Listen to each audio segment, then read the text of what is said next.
Ang init na ng panahon, no.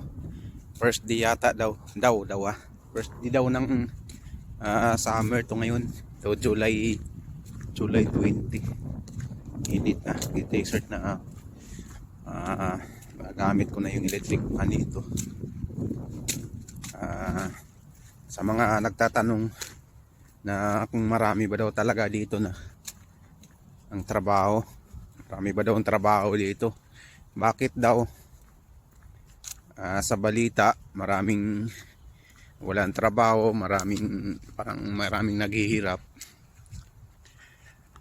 Dito napapansin ko kasi dito maraming hiring dito para sa mga yung legal na magtatrabaho dito, yung mga may halimbawa ano ka na dito, permanent residence. Maraming mga trabaho dito na halimbawa 4 hours ka lang, katulad na lang ng restaurant. Kasi ang mostly ang kailangan na server o di ka cook, mostly ang tao tuwing hapon lang kasi yun lang ang busy, lalo na kung may mga tulad na holiday. So ibig sabihin yung mga paiksi-iksing oras, marami na kailangan dito.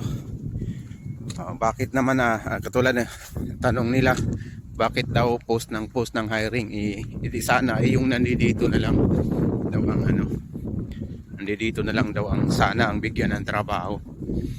Ang naman kasi niyan, ang napakalaki yung Canada. Hindi naman katulad ng Pilipinas, hiring sa Quezon City. Kung taga Cavite ka, pupunta ka na kaagad. Dito hiring sa isang city, kung ikaw ay nasa Toronto, napakalayo.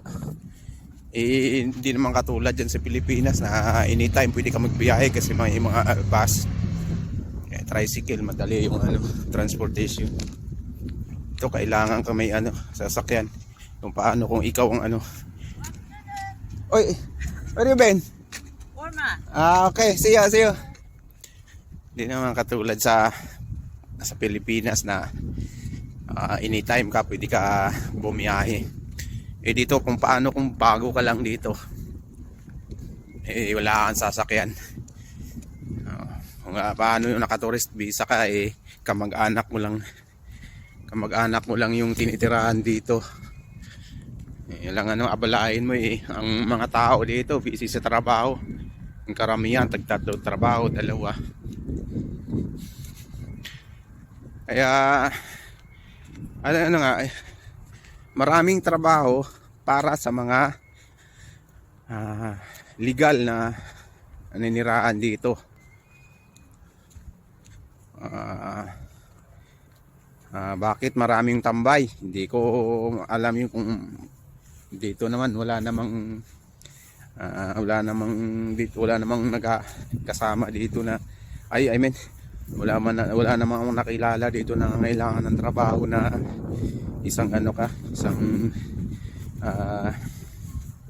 ganun nga, ikaw ay isang residence na dito, wala naman tambay dito na residence.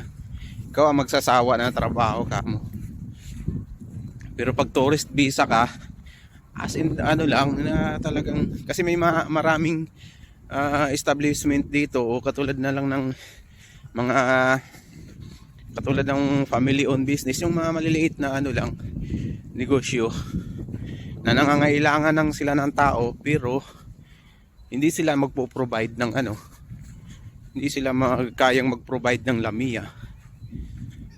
Kaya ang hina-hire nila yun yung o di kaya student, o di kaya naka open work permit. Pero kung i-tourist visa, hire nila agad kasi process pa yan, kailangan pa magbabayad ng employer, i-apply pila ng LMIA. Kaya maraming trabaho dito para sa legal na nanirahan dito. Sa mga naka-tourist visa, marami sila nandito, option nila yon. Kasi nga dapat pumunta ka dito, may employer na.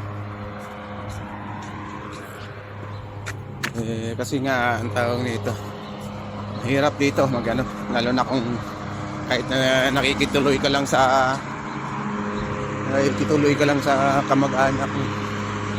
Ano din.